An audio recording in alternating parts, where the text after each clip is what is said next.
Hey everyone, what is up? My name's Tom from the Mynameisglasgow YouTube channel. We've been keeping up to date with all the Oblivion rumours and speculation and leaks, and it was all true. We now have in our physical, digital hands the Elder Scrolls 4 Oblivion Remake, Remaster, and honestly, it is a thing of beauty. We love it, it's brilliant, it's great. Anyway, today let's jump into everything we have learned and everything we now know about the Oblivion remaster slash remake, and what actually changed from the original game. And do you know, I've got a list of about 50 things here to get through. I've taken notes, and my notes that I've made, rather than having this scripted, I thought we'll just go through the notes, see what we've got, and that way we get honest opinions. We'll just ad-lib it, we'll spitball it. Let's jump straight into it. This is everything we need to know before we play Oblivion Remaster. Firstly, there's a leveling update. Some of these things on my list might be repeated. If they do, I'll figure it out as it happens. Like I said, I've just taken keywords. So, firstly, the update to the leveling system. This is one of the things that I noticed the first time I played. If you've been watching us when we've been live streaming the game, you will know that I'm that guy who goes straight to the Shivering Isles. Just had to check it out, had to see my boy Shirgorath. And again, Shivering Isles, it looked fantastic, it looked beautiful, it was so nice. We finished the Shivering Isles DLC already. It was beautiful, it was perfect, it was peak cinema in video game form. However, as we were doing that, if you've watched the live streams, you will have noticed that we leveled up at one point when we were selling things, and I'm not sure. I tried to go back and see what it was that actually leveled us up. Was it our speechcraft skill? Was it the mercantile? I'm not sure still. I need to go and rewatch the footage, get that on VAR. But either way, none of those two skills were on our major skill list, and that was the point we realised that leveling up your minor skills is still giving you experience towards your next level. Sorry, I'm looking at myself here and I've just noticed a grey hair in my moustache. It's a sad day. It's a sad day. I need to shave now. I need to shave my beard off. Anyway, we noticed that the minor skills are still giving us experience towards level gain. So I had a little look into it, and what we found was, yes, all your skills are now leveling you up, but the smaller your skills, so say our speechcraft was at 20 and our blade was at, say, 40 or 50, what it means is we're going to get more experience from our blade skill when we're leveling up. Is if we leveled that skill up, we're getting a bigger chunk of experience than if we level up the mercantile or speechcraft. So your minor skills and skills that are leveled towards the lower end are giving you smaller amounts of experience, and the skills that are more higher, up in the, say, 40s, 50s, even probably 35 onwards, you're getting a bigger skill XP gain for those skills. So the leveling has been updated. It's making it a lot easier to level up. Do we hate it? No. It's fine. It's perfect. It's lovely. It's great. It means that there's no reason, if you pick a class. For instance, we created our own class based on our last Oblivion playthrough that we'd done on stream, and we kind of played a kind of variation of a battle mage, but it meant that, for instance, we didn't have marksman on one of our major skills, so on our last playthrough of Oblivion on the original, we did not use the bow at all, whereas now we've got a reason to use the bow. It's still going to level us up. We can level that up and get good at it. So yeah, absolutely fine. Number two, the NPCs are leveling alongside you. So this is more, this happened in the original Oblivion as well. But just in case you've never played Oblivion and you're brand new to the series, when we are going into, say, Fort Ash, for instance, one of the forts around the Imperial City, when we're entering that, if we're entering at level 1, we're getting normal bandits. If we go in at a later level, say 25 plus, We're going to get a higher variation of bandits. I can't remember the names of all the variations. I was going to say Marauder, but I think the Marauder is a completely different enemy. But we're going to get the higher variations of it. Our NPCs are leveling alongside us. Number 4, this is mostly to the new players who are being introduced to Oblivion for the first time, and there will be a lot of yous, and if this is your first time, welcome to the Elder Scrolls community. It's a great place to be. In case you did not know, sigil stones in the Oblivion Gates are also granting you an effect. So every Oblivion Gate you go into, once you could reach the end of it, you get to the tower, you get up to the top, there'll be a sigil stone that you need to take to close down the gate. When you get that, you can then use that on a piece of armor, a piece of clothing, a piece of jewelry, a weapon, anything, and it's going to give that an enchantment. So if you put it on armor, jewelry, etc., clothes, you're going to get a buff towards yourself. So it could be like, say, Fortify Speechcraft, something like that. And I don't think it would be Fortify Speechcraft. I don't think they would have that one on it. However, say you had, it'll be like weakness to fire, or resistance to fire, sorry. You'll get resistance to fire, and each one of these effects has a counterpoint or a counter effect. If you put it onto a weapon, so if you get the resistance to fire, most likely what the counter effect is going to be, if you put it onto a weapon, you're going to be getting fire damage. Same with other things, will be like a shock shield, and if you put it on a weapon, it's going to be shock damage, things like that. They also do level with you to a max level of 25, so if you want the best enchantments from these sigil stones, your best bet is to wait off until level 25 and then do the main quest line, or then start shutting down the Oblivion Gates. Is that a terrible thing? No, because there's so much to do in Oblivion. There's all the guilds and things, there's the side quests, there's the DLC, there's so much to do, so doesn't matter. No, because there's still so much content in it. Also for the new players, we did mention about going to Fort Ash there. If you do go to one of these forts or a dungeon or anywhere, most likely the human forts, so things that are overrun by, say, bandits and things, they will have a bandit leader at the end of it, kind of like a boss of the dungeon. Normally these are going to be coming with, say, a magical weapon, or a weapon with a magic enchantment, or a piece of armor also with a magical enchantment. Yes, let's move on to some of the changes as well. That was just for the brand new Elder Scrolls fans, or Oblivion fans. If you maybe got into the game through Skyrim and you've not done Oblivion yet, there is some information for you. If you have played the original Oblivion, the rest of these are kind of more changes and what's actually differed between the original and the brand new remaster. So, firstly, let's talk about the voice acting. There has been voice acting changes. One of the first things that we done on stream was we went to one of the beggars to see if those voice actor changes were still in it, where they'll ask you for gold, you'll give them gold, they'll say something really not stupid, but they'll have like a really bad voice where they'll be like, "Thank you, kind lady," and then when you come out of it, they'll be like, "Blessings of Stender upon ye," and it's just really, really funny. One of the first things we done on stream was we went to find a beggar, and it's gone. Well, from what I gathered, it was gone. We need to test it with some more, but we couldn't see it. I did read that there has been new voice acting stuff put in, new dialogue, things like that. So yes, there has been some changes to the voice acting. I also went to find I forget her name, but she's in the Temple of the One. The woman who gives that line, and then is it talking about the Emperor's death? And then she kind of stops and she's like, "Let me do that one again," and then does it. That wasn't there anymore. So they have fixed that, unfortunately, because it was glorious. Also, difference here. I'm on to number 8 on my list. There's about 50 things on this list. We're on to number 8. There is new quests included in the deluxe edition. If you upgrade it to the deluxe version of the game, there is new content. I have not done it yet. I don't know what the new content is.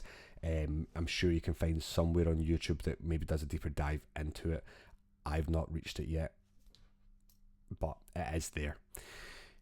Number 8, that was actually number 7, sorry, number 8, they've introduced the clairvoyance spell from Skyrim, so that wasn't in Oblivion before. If you get lost throughout a fort, for instance, or you have no idea where you're going for your next quest, just make sure the quest is active and hit that clairvoyance spell. You get it right from the start of the game, and it will lead you to your next quest objective.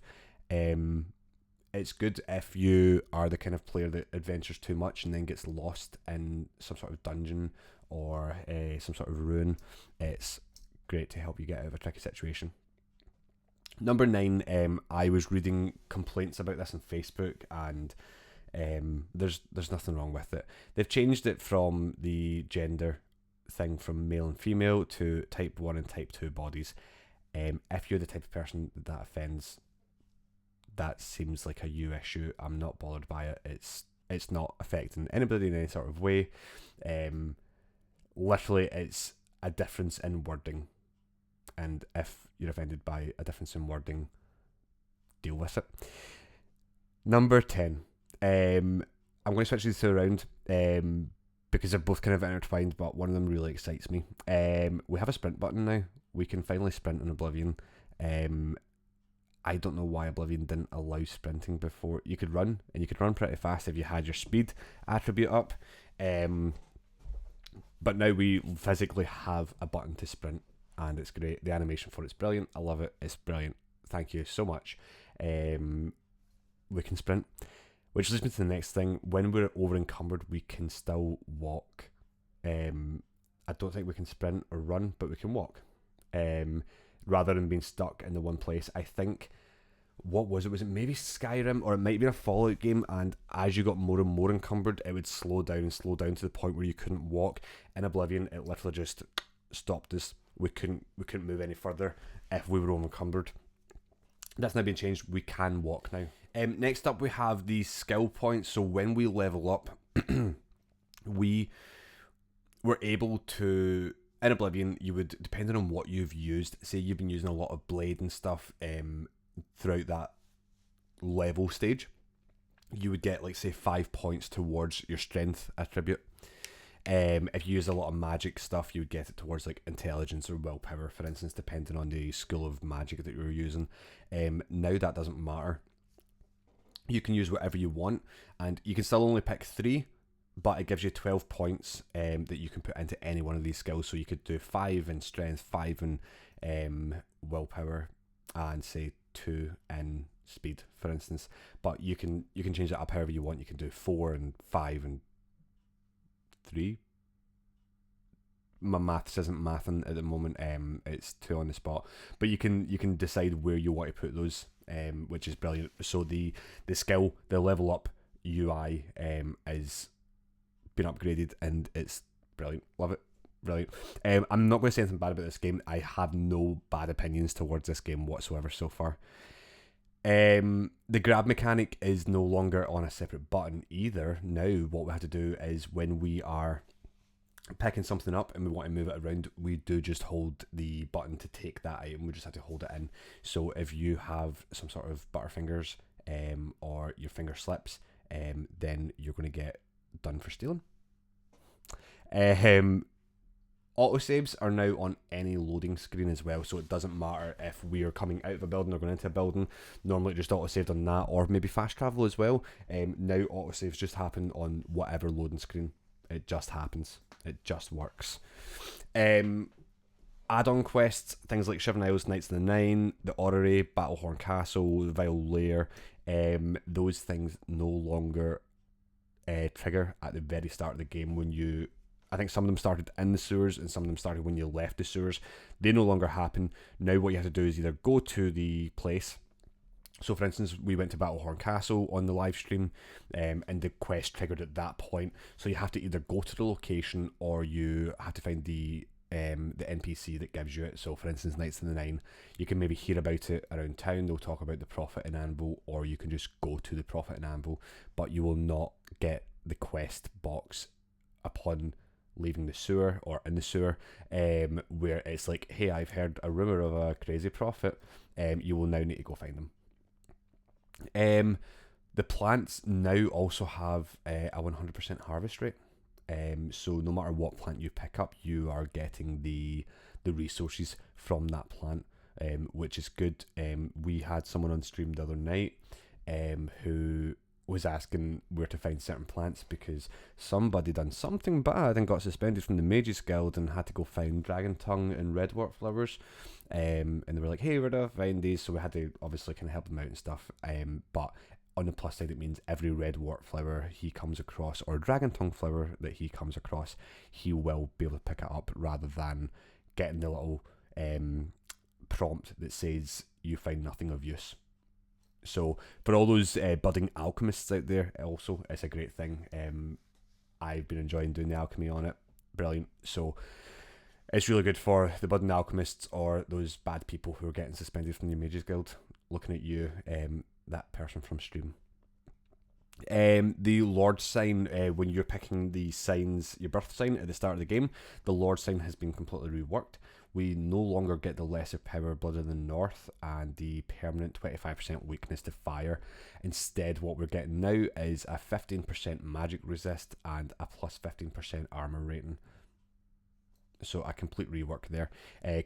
Speaking of things that have been completely reworked, we also have an updated third-person camera, which we're now getting 3 different levels of camera. We've got our first person, we've got our third person, which is just a little bit behind, and then you can actually zoom out a little bit more to a further afield third person camera, which I've really been enjoying because I'm enjoying the animations on some of the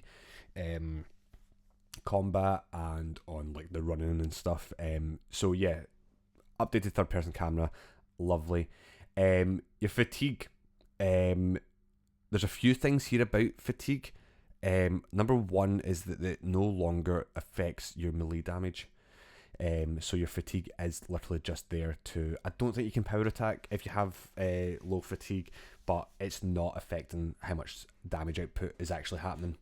It's also not... it's also coming into effect when we're getting staggered. The stagger isn't random anymore. We're only going to be falling over when we have no fatigue.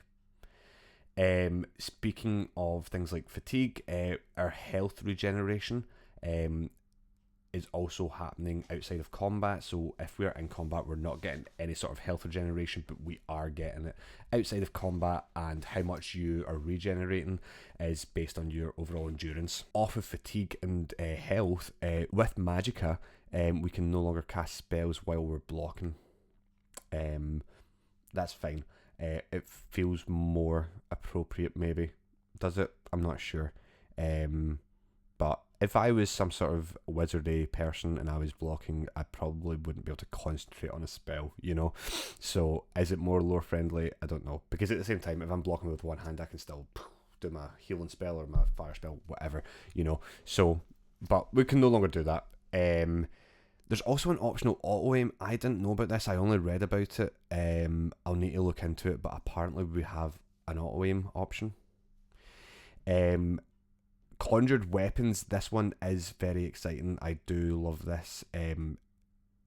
From now on, when we sheath a conjured weapon, so if you have like a conjured dagger or anything like that, if you sheath it, it is no longer dispelling it. Which means we can, if we have, say, conjured Daedric weapon for a minute, say, it's now going to stay there. Even if we sheath it, we can bring it back out if it's still within the minute. Difficulty is no longer a slider. We used to have on the original menu for the difficulty, it would be like this. Your middle point would be the normal. You could move it up for to make it harder, you move it down. Now it is just the way Skyrim done it with, like, I think it's like Adept, Novice, Master, and all those other ones.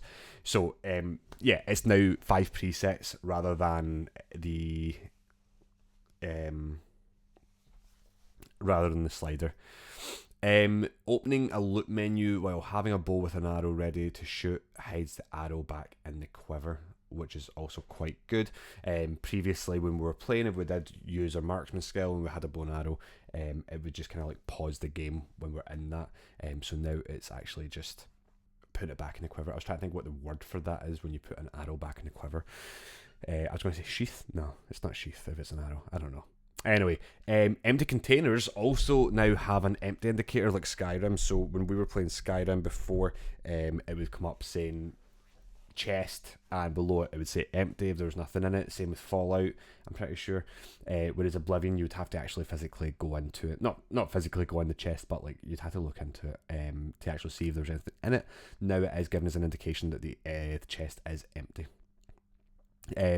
This is one of my favourites as well. This one's quite good. The map itself is now got a filter on it where you can actually filter locations.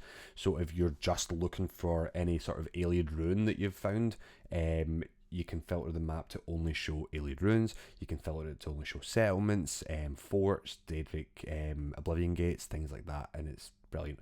I also like how much you can zoom out on it now, and you can actually, it shows up like the map, and it's almost like you do have the map in front of you. I really enjoy that with it. Stealth indication is now improved as well. It doesn't just show whether you're visible or not, but it also has the detection status, so slowly opening the eye as you're closer to being detected, kind of similar to Skyrim as well, whereas before it was just visible or not. There's an outline around objects you can pick up when you hover over it, showing which one you're going to pick up. So kind of similar to Starfield in that sense, where if you look at an item, it will be highlighted. Tutorial messages as well, they used to pop up almost like quest updates. Now they just show up on the top corner of the screen, so they don't get in the way of gameplay. It would have been, I think for new players, they might miss it. Maybe, possibly, I'm not sure. If you're a new player, let me know what you think of the tutorial messages. I can't really comment on it because I know how to play it, so it's not like it's helping, you know. But if you're a new player, let us know if the tutorial messages are actually helping or not, or if you prefer the tutorial messages to actually pop up in the middle of the screen like the quest update. This one I really enjoy, the persuasion minigame. Once you've done it once with a person, when you go back in to do it again, you can actually see the colours indicating what the person likes and things. It used to just be their face, you would have to look at their face and it would give you the smile or the frown and stuff and everything in between. Whereas now, once you've done it once and you've actually learned what that person likes and doesn't like, you will see this in colour. So I think it's like green is like the one that makes them the most happy. You get red, then there's like a brown and kind of like a yellow one for like kind of in between.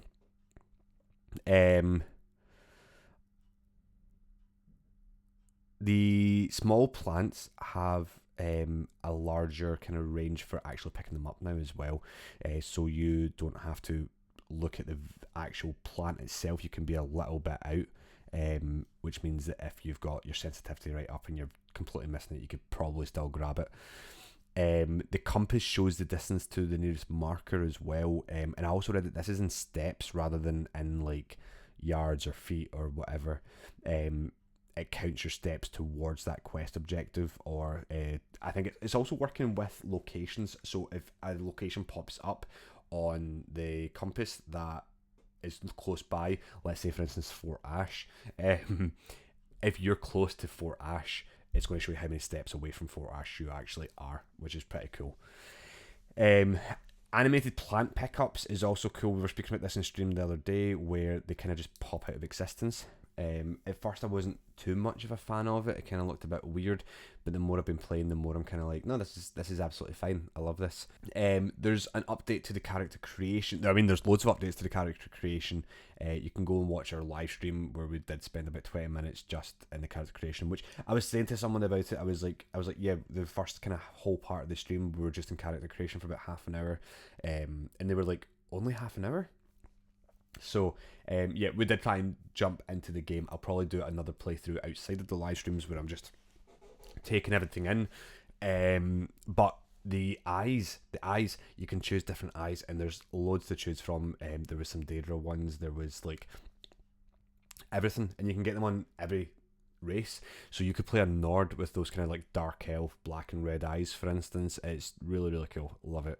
You could probably create a Daedra if you wanted. The same with skin colors. There was like, obviously you get the kind of racial skin colors, which is fine if you're like playing a red guard and stuff, and you can change the skin tone.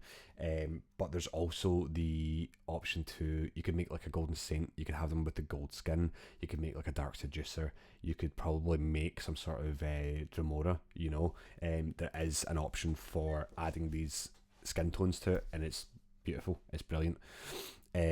So if anyone out there is making a Dremora, if anyone can do it, let me see, because I want to see someone doing this. It looks brilliant. You can also have beards and mustaches now, which is really cool. For some reason that wasn't in Oblivion. They had, Sheer Gorath kind of had a beard, but you still couldn't do it on your player. But now we can. Beards and mustaches have been added. And finally, just a few bug fixes from the original game. One that we were testing out on stream the other day was the duplication glitch with the scrolls. It's been fixed. It's gone. We can no longer do it. I'm a little bit upset. I really, that's how I made my millions before. Now I actually have to go out and make money. But the scroll duplication glitch has been fixed, as well as the paintbrushes. They now have gravity. They don't just levitate, and we can no longer build a stair to the heavens or climb up the white gold tower with paintbrushes. I've also read the bug where the Mystic Emporium in the Market District became locked during the day.